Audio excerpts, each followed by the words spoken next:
buenas tardes. Mi nombre es José Enrique Alba y a continuación vamos a hablar un poco sobre un tema en el tópico de Venture Capital que es muy tocado últimamente en muchos foros. Es el tema de la evaluación. ¿Listo? ¿Qué es la evaluación? Bueno, pues es el método para conocer el valor aproximado de la compañía, del emprendimiento, del impacto, de la startup. ¿Y por qué digo aproximado? Porque nadie se atreve a decir cuál es el método exacto que va a dar el número exacto, el número correcto para hacer una negociación. Entonces vamos a hablar de estos métodos y estas plataformas como un aproximado, que nos va a dar un escenario aproximado para yo poder entrar a una negociación. ¿Para qué sirve tener una evaluación de mi startup? Para cuantificar el valor de la compañía, por supuesto, y de esta manera poder recibir inversión, dar acciones, tal vez entrar a un préstamo, entre otros escenarios, para adquirir, para si un inversionista o un comprador quiere comprar mi empresa, tengo un número claro y yo poder entrar a negociar para hacer una fusión, una adquisición, para establecer un acuerdo de compra-venta, para capitalización de una empresa, para capitalizar mi empresa, para evaluar los activos intangibles, la mano de obra, el talento del equipo, para obtener una línea de financiamiento, para evaluar los patrimonios que tengo. Muchas veces en startups son más intangibles, pero para tener claro cuáles son, para herencias, por supuesto, con formación de otras valoraciones y para valoración de paquetes accionarios y minoritarios. Hay muchos métodos, por supuesto, para el tema de la evaluación. Yo les voy a mostrar esto solamente una lista muy breve. Vercus, Risk Factors, de métodos de riesgos. Scorecard es uno muy utilizado. Comparable, métodos comparables o transacciones comparables. Ese es uno de los que más utilizamos. A través del método de libros. El método contable de libros es uno que se utiliza comúnmente, no siempre en startups. A través de liquidación, de valor de liquidación, a través del flujo discontado, el discount cash flow. Fair Chicago es otro, y por último el del Venture Capital. Actualmente vamos a tocar tres. Número uno, el flujo traído valor presente, el discount cash flow. Número 2, el tema de comparativos y múltiplos. Y número 3, el de Venture Capital. Otra vez, reitero, me gustaría agradecer a este libro de levantamiento de capital, al libro realizado por Mass Challenge, es totalmente gratuito, se lo recomiendo mucho para que lo lean, y de acá vamos a tomar varios términos. En una etapa más tardía de la startup pueda utilizar el método de flujos de caja o de flujos a valor presente, porque sencillamente tengo históricos y puedo pronosticar mi futuro para hacer un flujo a futuro con unas bases y con unos supuestos más claros. Sin embargo, cuando estoy en una etapa más temprana, es más complicado suponer esto, porque a la hora de emprender, pues al final de cuentas, el escenario que viene o el escenario por venir es un escenario incierto. Entonces, de esta manera, en una etapa más temprana, vamos a utilizar o proponemos utilizar el método de impacto de etapas tempranas de análisis de múltiplos. ¿Listo?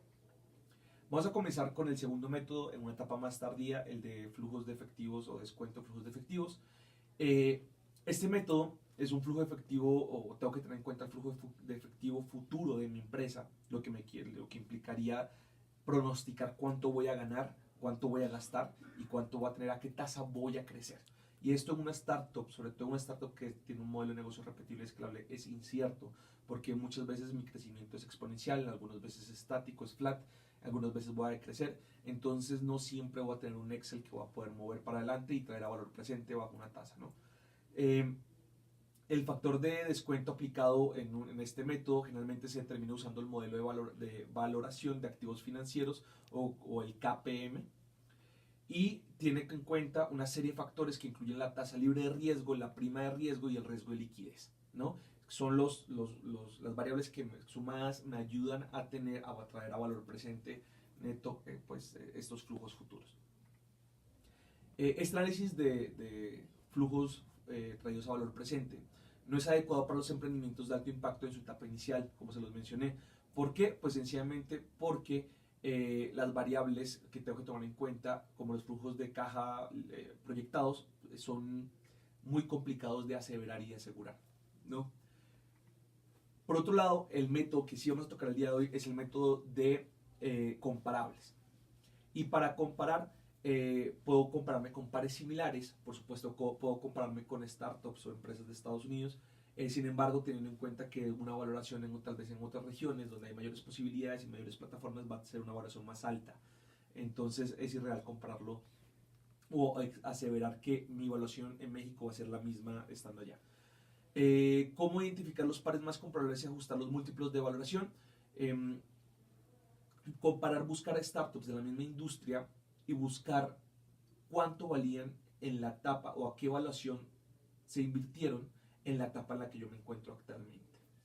Hay riesgos que hay que tener en cuenta para sacar múltiplos: el riesgo país, el riesgo regulatorio, el riesgo político, es decir, que no esté en un país con una revolución, que se pueda tener una desinversión en los siguientes años, por ejemplo, que las regulaciones ayuden al emprendedor o ayuden a la inversión.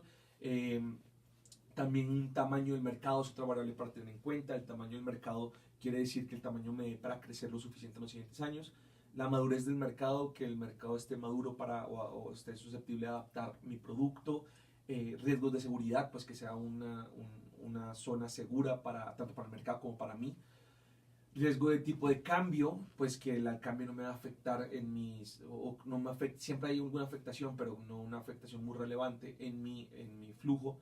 Es importante tener este riesgo claro. Tamaño de la empresa, en qué tamaño me encuentro, empresas similares, qué empresas puedo tomar en cuenta para compararme, y tasa de crecimiento de la empresa, a qué tasa están creciendo las otras empresas y a qué tasa estoy creciendo yo. Y por último, acceso a capital y madurez de la industria de capital de riesgo. Esos son algunos riesgos que tengo que tomar en cuenta. Se pueden dar cuenta, algunos van a subir el múltiplo, otros van a disminuir el múltiplo. Por ejemplo, si estoy creciendo una etapa a una tasa acelerada, o si mi industria está creciendo a una tasa acelerada, va a ser una variable que va a hacer que mi múltiplo crezca, ¿no? Otras variables que debo tomar en cuenta: probabilidad de venta. Si estoy en un mercado que están invirtiendo o que hay incentivos para invertir en startups, pues va a hacer que mi múltiplo suba. Márgenes brutos netos, si son positivos, por supuesto va a subir. Situación de endeudamiento: si tengo una situación de endeudamiento sana, probablemente voy a estar con un múltiplo más bajo, porque sencillamente a la hora que un inversionista me invierta no va a comprar ya deudas previas, ¿no? Va a comprar puros activos y patrimonio.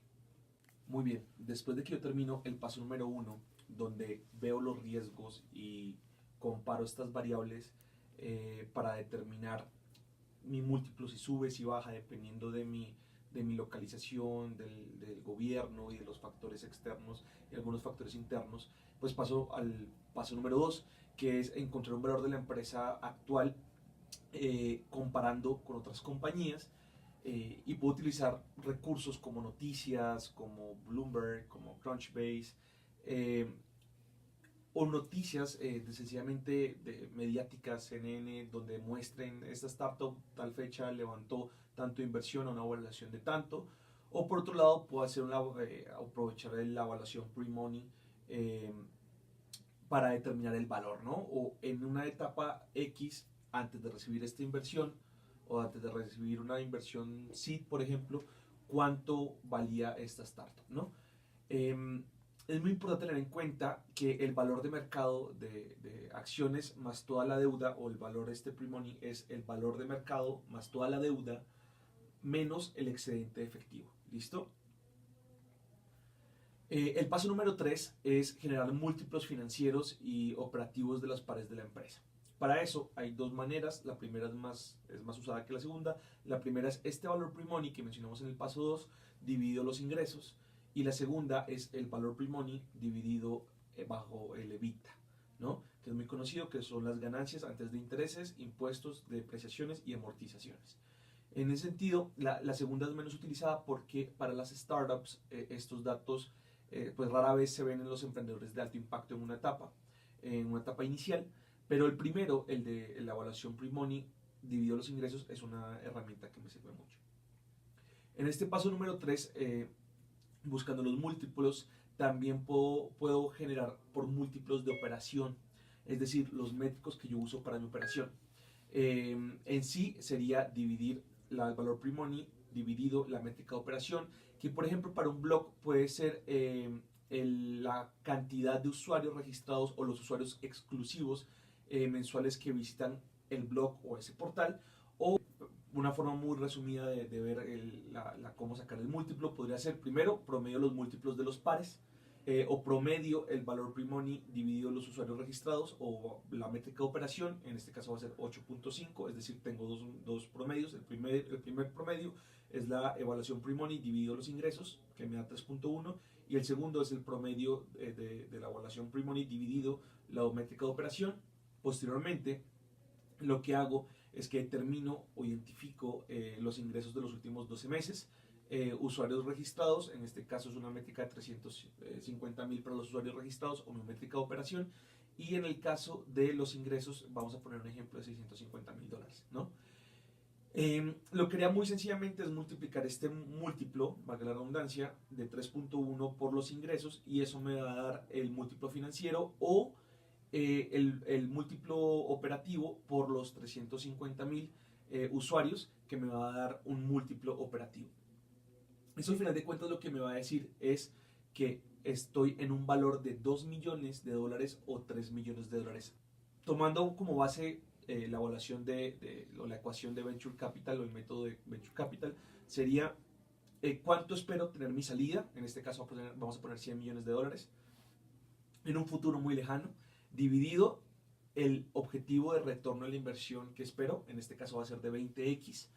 Eso me va a dar una valuación post-money de $5 millones, menos la inversión que yo voy a levantar en una ronda. Vamos a suponer que en este caso es de $1 millón, me da una evaluación pre-money antes de diluirme de $4 millones. Como antes de diluirme yo voy a terminar de dueño del 70%, pues voy a quedar con una evaluación, va a ser de esos 4 millones por el 70%, y eso me va a dar una evaluación de 2.800.000, ¿no? ¿Qué no se debe hacer? Pues suponer que estamos en Silicon Valley o en Estados Unidos y utilizar o pensar que nos valuamos igual, ¿no? Efectivamente, y se pueden dar cuenta los riesgos que hay en un país latinoamericano, eso tal vez hacen que el múltiplo disminuya un poco más. Tal vez la mentalidad de comprar startups en otros países es más alta, lo que hace que en el país latinoamericano sea un poco más baja. Pero amén de eso, pues es una forma o herramientas que podemos utilizar en cualquier parte del mundo. Sin embargo, la idea es no enfocarnos en que tenemos que tener la misma evaluación. Para terminar este curso, vamos a dejar una tarea. La tarea es aplicar el método de evaluación de múltiplos comparable a una startup. Elijan ustedes la startup. Presentar cómo se sacó el número. Aplicar la evaluación de Venture Capital o el método de Venture Capital. Y presentar cómo se sacó este número. Con eso terminamos el curso. Nos vemos en la siguiente.